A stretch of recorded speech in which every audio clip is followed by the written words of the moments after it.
Founders, don't treat your board members like your boss.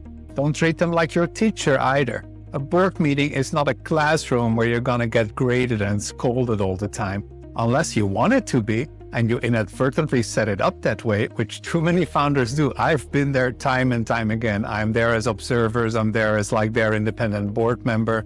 They get into this parent-child mode. They try to build a perfect deck that will not be open for any critique in terms of design. And of course, what they're trying to hide is that there's no real results to be proud of.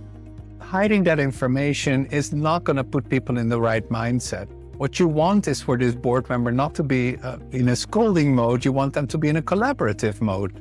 So we've already mentioned elsewhere, like have one-on-ones with your board members regularly. But once you do get in the board meeting, then keep the status update to a minimum. Expect people to have read the decks. And that also means don't produce 110 slides, but maybe 5, right? So that people actually have time to look at this data. And then spend the bulk of the board meeting on an actual collaboration about a deeper problem that you and your leadership team have had trouble solving.